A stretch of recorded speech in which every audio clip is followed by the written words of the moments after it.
Hello and welcome to today's video. Today we're doing Headstand 101, that is the very basics for beginners. I'm going to be demonstrating bound headstand variation with my arms. I will show you proper alignment for tripod, but I believe that bound headstand is the safest for beginners and keeping the neck and spine safe. So while there are a few other variations you can take with the hands, this is the one that I choose to teach.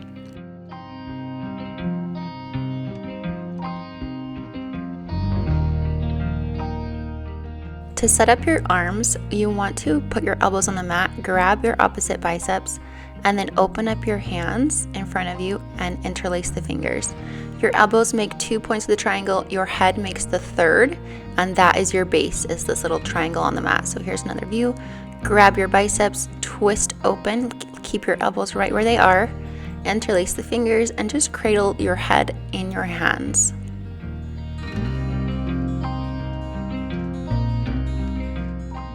Setting up for tripod is similar. You're still going to do the first part, except where your elbows are is where the palms of your hands will be, and then your head just makes the third point of the triangle. So you still want this to be rather small triangle. If your hands are too wide, this becomes very unsafe. I only recommend using tripod if you're experienced in headstands. Okay, here's some drills you can do to work up towards headstand.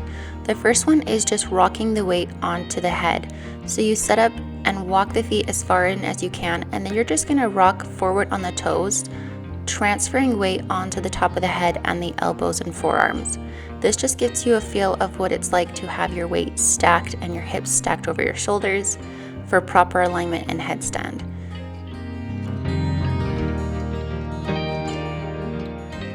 This next exercise also helps you learn how to transfer weight, but even more intense this time. You're taking the first step in entering and then coming back to both feet. So just tucking one knee into the chest and then trying the other side.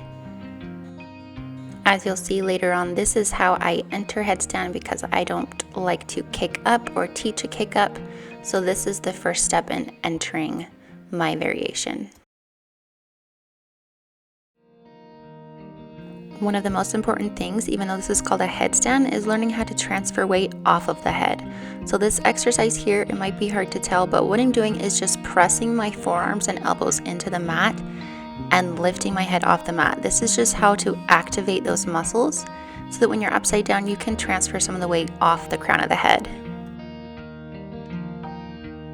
To build more confidence being upside down, you can then start to lift one leg high in the air while keeping the opposite toes on the floor to further stack your hips over the shoulders and kind of get that feeling of what it's going to be like to have your feet all the way up above your head.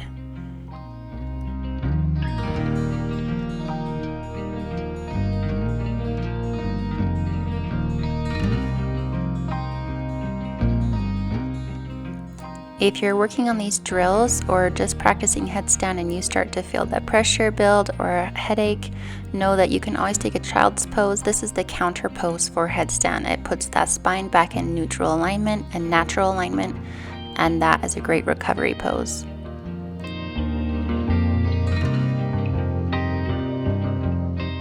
I'm going to show you how most people use the wall. Most people will come to a wall and use the kick up method, where you're going to kick your legs into the air and then hope to find some balance, and if you fall, at least your feet come to the wall instead of falling completely over. And there's nothing wrong with this. If you want to stay at the wall, you can touch the wall and then stack your hips and lengthen the legs and find some balance here. But then when it comes to you wanting to do a headstand away from the wall, you haven't taught yourself a good way to enter that doesn't involve kicking up and kind of trying to find balance.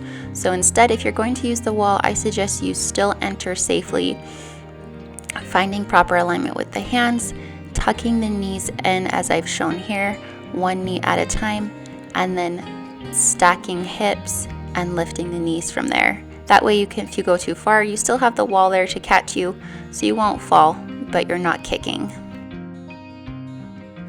Alignment cues for headstand are, like I've said a few times already, stacking the hips over the shoulders, activating the back and core muscles, and pressing into the mat with your forearms, elbows, and hands to take some pressure off the top of the head. When you've found alignment with your head and hands on the mat, walk the toes close to the body as you can. Start by tucking one knee into the chest, rock the weight onto the head, and tuck the other knee. Stack the hips and lift the knees. And once you find that sweet spot, you'll feel like you can stay here forever. Just remember to press into the mat with the elbows and forearms, activating the back, and take some pressure off the head. Then when you want to exit, come back the same way, tucking the knees down and reaching with the toes towards the mat. I hope this info has been helpful. If you have any further questions or questions about anything that I covered here, put it down in the comments. I'll reply as soon as I can, and I'll make some more videos about this in the future. Thanks for watching.